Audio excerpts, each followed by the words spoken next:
Hola, ¿cómo están? Soy el doctor José María Remestroche. Yo soy médico gastroenterólogo.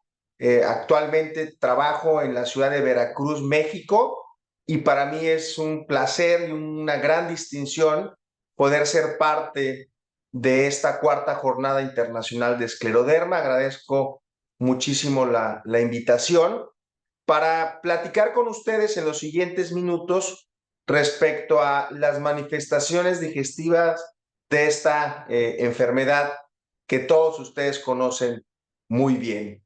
Desde el punto de vista digestivo y por qué es importante que los pacientes con escleroderma estén conscientes del daño potencial en el tracto digestivo y también los proveedores de salud, es que el compromiso gastrointestinal es algo que se reporta hasta en el 90% de los pacientes. Puede ser quizás en 1 de cada 10 pacientes la primera manifestación de la enfermedad. Las áreas más afectadas son por mucho el esófago y la parte baja, el ano recto, pero esta enfermedad sistémica caracterizada por la fibrosis y el depósito de colágena va a afectar prácticamente la totalidad del tracto digestivo desde el esófago hasta el ano.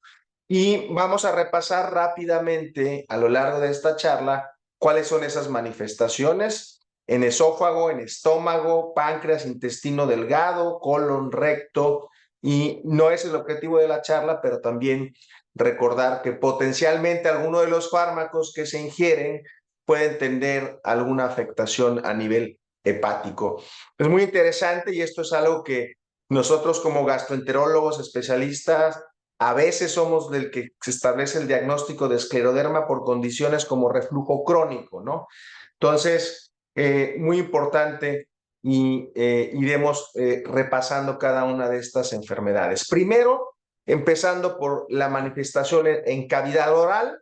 Creo que fenotípicamente una de las características que se aprecian en los pacientes con escleroderma, y ustedes lo conocen muy bien, es esta microstomía o la menor apertura de la cavidad bucal, un proceso que está determinado básicamente por la fibrosis y esclerosis de la comisura bucal.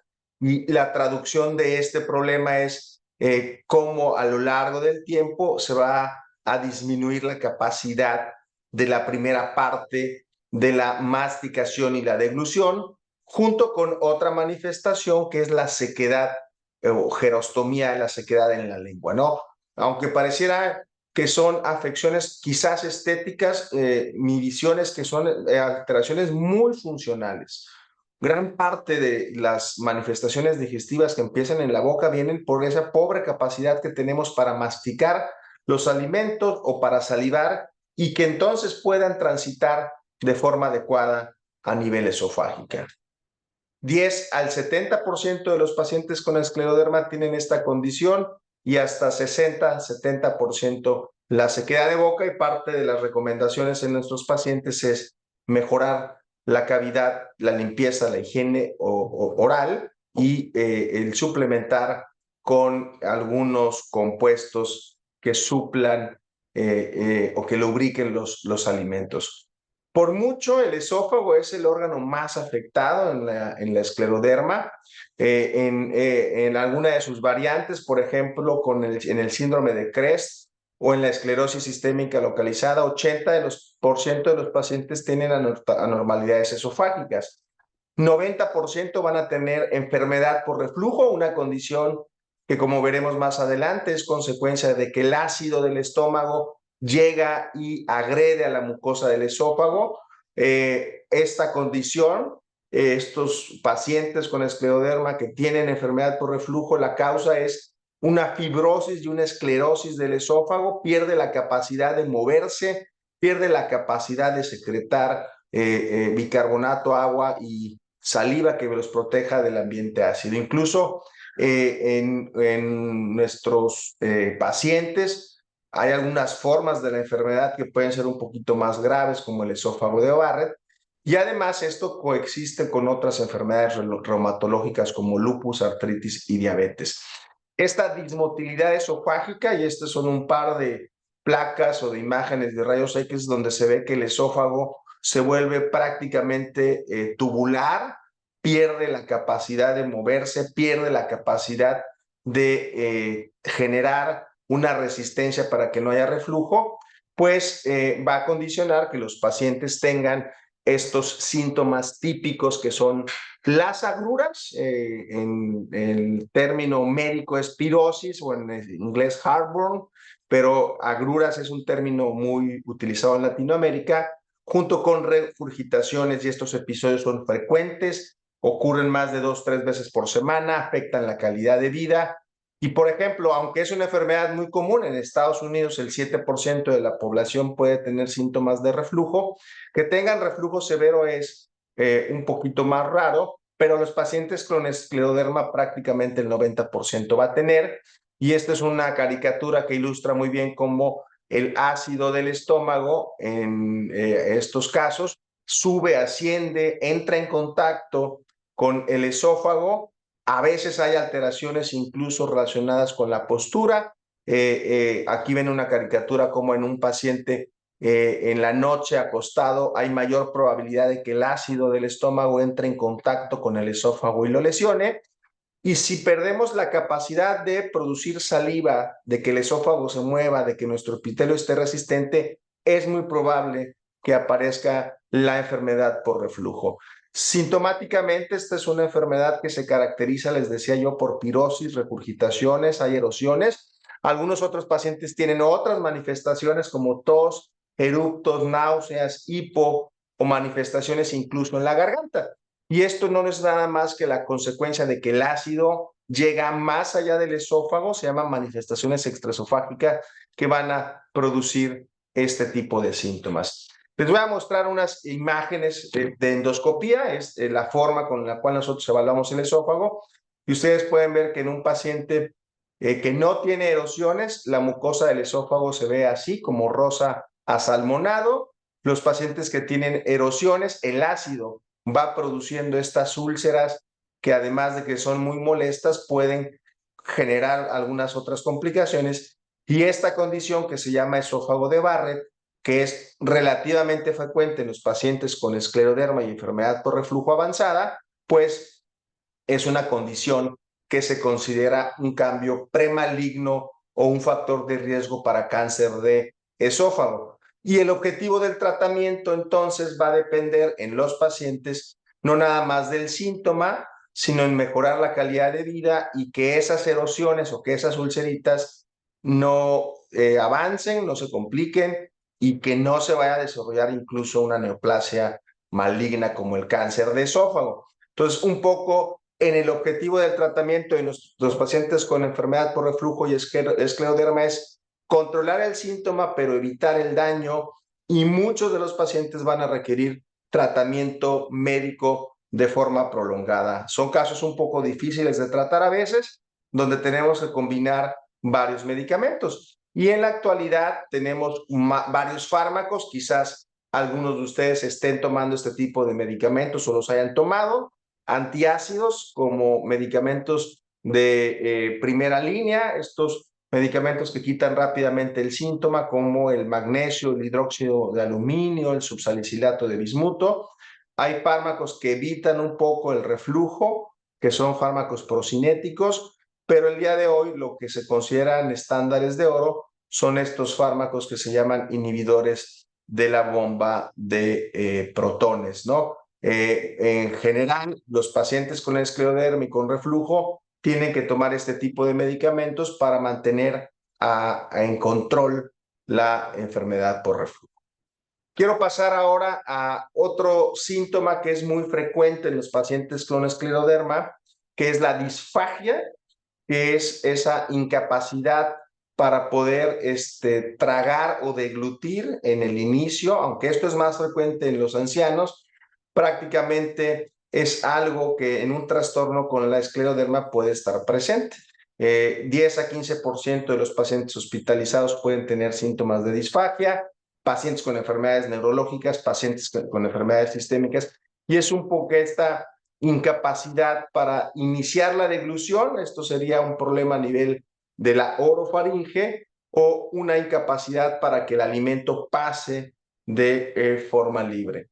Y me parece que hay dos grupos importantes de manifestaciones de disfagia. Uno es el paciente que nos comenta, me cuesta mucho iniciar o empezar a tragar, donde en los pacientes con escleroderma tendríamos que revisar si la sequedad de la boca, la poca apertura de la boca, la poca salivación es parte del problema, o que además exista una pérdida en el control de este mecanismo.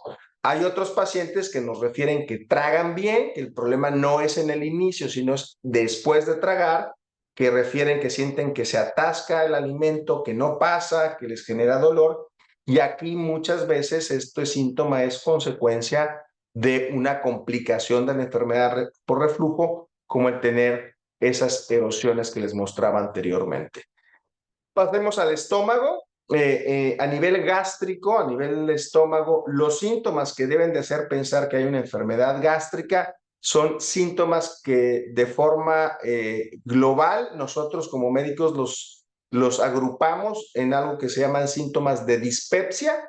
Dispepsia es mala digestión, utilizando algunos sinónimos fáciles de entender. Hablamos de ese paciente que come y se llena rápido, que tiene entonces saciedad temprana, plenitud temprana, que tiene náuseas, que tiene vómito, que tiene ardor o dolor en la boca del estómago. Eso nos debe hacer pensar en una enfermedad gástrica. Y más o menos en pacientes con escleroderma se reporta que hasta un 50% de los pacientes pueden tener esto que se llama gastroparesia, que es un retraso en el estómago en vaciarse. Cuando comemos, el alimento más o menos puede estar entre 2 y 4 horas en el estómago. Durante esas 2, 4 horas, forma fraccionada, el alimento va a pasar al intestino delgado. Si esto tarda más de 4 horas, ese estómago va a seguir lleno, va a dar síntomas como la saciedad, la plenitud, las náuseas o el vómito, y esta condición se llama gastroparesia, que puede estar presente en 10 a 50%, como les decía. Y hay pruebas especializadas, hay estudios como la endoscopía, la cápsula endoscópica, estudios de vaciamiento gástricos con medicina nuclear, donde si reportamos o encontramos este retardo en el vaciamiento gástrico, pues tenemos que echar manos de medicamentos, de dietas para mejorar el vaciamiento gástrico.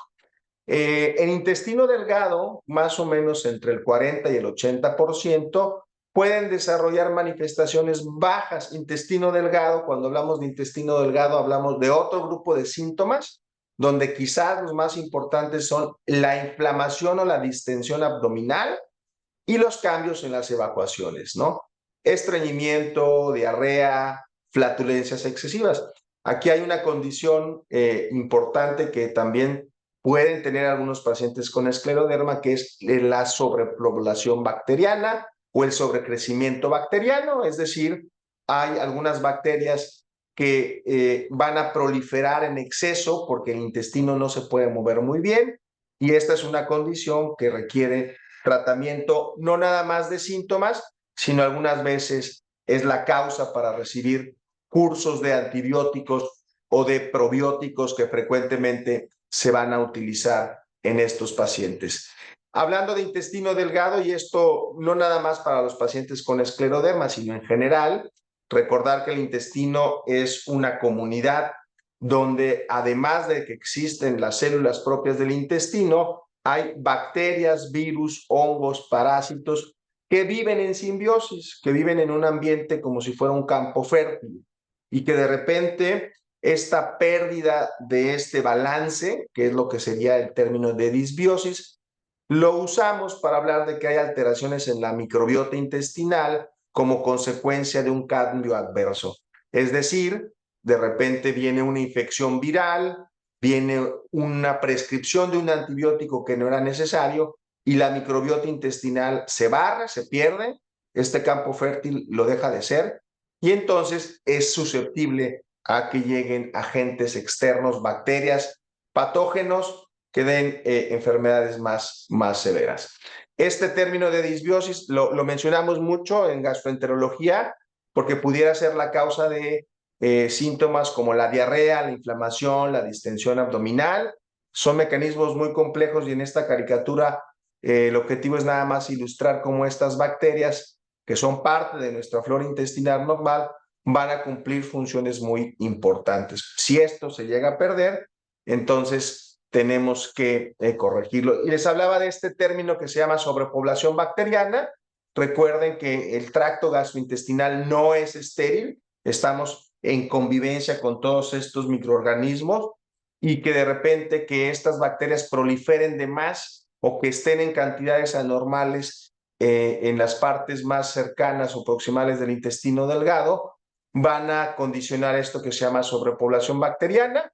Hay pruebas, quizás depende de donde estén ustedes el día de hoy, se ha popularizado estas pruebas de aliento para una condición que se llama SIBO o sobrecrecimiento bacteriano, que de repente genera síntomas como diarrea, náusea, distensión, vómito, fatiga, artralgias, malnutrición, diarrea. Esto quizás en los pacientes con escleroderma es una de las situaciones que tenemos nosotros por necesidad que descartar con estas pruebas para poder dar tratamientos adecuados. Más o menos entre el 50 y el 70% de los pacientes van a tener alguna alteración a nivel del colon y quizás, hablando de los síntomas bajos, la incontinencia fecal sea una manifestación no nada más molesta, sino también que afecta muchísimo la calidad de vida de nuestros pacientes. Esta incapacidad involuntaria de retener las evacuaciones líquidas o sólidas, que también incluyen la pérdida de escape o el escape de gas y de flatulencias, son situaciones que generan mucha impacto en la calidad de vida, producen discapacidad física, afectan la imagen corporal, generan miedo, ansiedad. Los pacientes tienen mucho temor de salir por la ocurrencia de estos episodios. Nuestros pacientes que llegan con este síntoma siempre nos cuestionan mucho si es algo que no se pueda controlar, que además se puede llegar a poner peor, que no pueden comer lo que comían antes, que los medicamentos quizás no sean tan efectivos. ¿Por qué pasa esta condición? La incontinencia fecal no es una condición exclusiva del escleroderma, es un problema que es secundario a múltiples alteraciones. La más común son las lesiones a nivel del esfínter anal, el antecedente de partos traumáticos, utilización de forceps, realización de episiotomía, alteraciones musculares, pérdidas en la sensibilidad, trastornos neuropáticos y en el caso del escleroderma es la pérdida también de esa capacidad que tiene el recto para adaptarse y distenderse. Entonces, nuestros pacientitos con escleroderma siempre les preguntamos sobre este síntoma y les explicamos que es una condición multifactorial. Es más frecuente después de los 50, 60 años, es más frecuente en las mujeres y en esa probabilidad de que haya más de una causa, pues necesitamos hacer, cuando hacemos la interrogación de los pacientes, pues una exhaustiva búsqueda de factores de riesgo, de enfermedades asociadas, qué tanto está afectando la calidad de vida, los antecedentes que ya les comentaba, y también tener en mente que no es una sola forma de manifestarte. Hay pacientes que solamente tienen escape de la materia fecal, hay pacientes que tienen urgencia, que no pueden retener, y hay pacientes que tienen una incontinencia pasiva, que prácticamente tienen que utilizar un pañal. Y evidentemente cada uno de estos tres grupos se maneja de forma diferente, pero bueno, pues nosotros tenemos herramientas diagnósticas para ayudar. El tratamiento de los pacientes con incontinencia fecal es todo un reto centrando siempre al paciente en mejorar la calidad de vida. Tenemos que ayudar a identificar los mecanismos. Hay dietas que ayudan a que las evacuaciones tengan un poquito más de consistencia, buscar algunos fármacos que pueden utilizarse como algunos nombres de los que les menciono acá, pero esto es un tratamiento multifactorial. Y recordar que nuestros pacientes con escleroderma ya están tomando algunos medicamentos que tenemos que revisar a detalle si podemos prescribir este tipo de drogas. El extremo opuesto de la incontinencia fecal es el estreñimiento. visto no como un síntoma, sino como una enfermedad. Como enfermedad hablamos de estreñimiento crónico, como la presencia de síntomas como estos que ven ustedes en la pantalla, pujo, incapacidad para evacuar de forma satisfactoria, la sensación de bloqueo, las evacuaciones duras e incompletas, que es mucho más frecuente también en las mujeres y que también es un proceso propio de degeneración de la edad. En los pacientes con escleroderma, quizás estos síntomas se presentan antes por los mecanismos relacionados. También hay muchos medicamentos que causan estreñimiento. Les menciono aquí esta lista que incluye analgésicos, antiácidos, antihipertensivos, suplementos que de repente van a ocasionar que o el intestino no se mueva bien, esto se llama inercia colónica, o que la pelvis, los músculos de la pelvis que también se pueden atrofiar o esclerosar, no se coordinen. Y entonces hablamos de tres tipos de estreñimiento: el estreñimiento que tiene un movimiento colónico normal, el estreñimiento que tiene un tránsito lento, la inercia colónica, y el estreñimiento por falta de elasticidad o de coordinación de los músculos. Y al igual que la incontinencia fecal, pues el tratamiento para este tipo de estreñimientos, vean todas las opciones que hay. Quizás uno como paciente al principio tiene en mente medicamentos como laxantes o como la fibra, pero el día de hoy tenemos un gran abanico de opciones terapéuticas dependiendo del mecanismo. Y vean cómo de los laxantes o de los formadores de bolo, pues hay fármacos que son más seguros que otros y mucho más efectivos. Y aquí la recomendación es, pues, platicar con su médico tratante y valorar todas estas opciones. Estamos justos en el tiempo. Estas serían unas conclusiones o unos mensajes para llevar a casa para todos ustedes, nuestra comunidad que forma parte de esta cuarta jornada internacional de escleroderma. Uno, el compromiso gastrointestinal es muy común y pues prácticamente va a afectar el tracto digestivo a más del 90% de los pacientes. El esófago es el área más comprometida. Si tenemos ese síntoma de las agruras, la regurgitación, la sensación de que sube, que regresa, que se quema y que es muy frecuente, una recomendación muy importante es que hay que atenderse, hay que buscar un diagnóstico temprano para tratarlo y evitar complicaciones. Esa recomendación en la evaluación del esófago, hay un estudio muy accesible en todas partes que se llama estudio endoscópico, pero algunas otras pruebas especiales. El manejo se va a basar mucho en medidas higiénico-dietéticas y tenemos una gran cantidad de fármacos. En la parte de síntomas bajos, dolor, distensión abdominal, pensar en sobrepoblación bacteriana, incontinencia fecal, estreñimiento cuando hay esa alteración en la frecuencia y en la consistencia de las heces. Y bueno, es muy importante prevenir complicaciones a largo plazo para que podamos tener en control a estas manifestaciones digestivas de esta enfermedad crónica como es la escleroderma. Con esto yo termino mi participación. Creo que ha sido nuevamente un placer estar con ustedes y estaremos muy atentos a sus preguntas y dudas que tengan posteriormente. Se despide el doctor José María Remestroche de Veracruz, México. Nuevamente, gracias por su atención.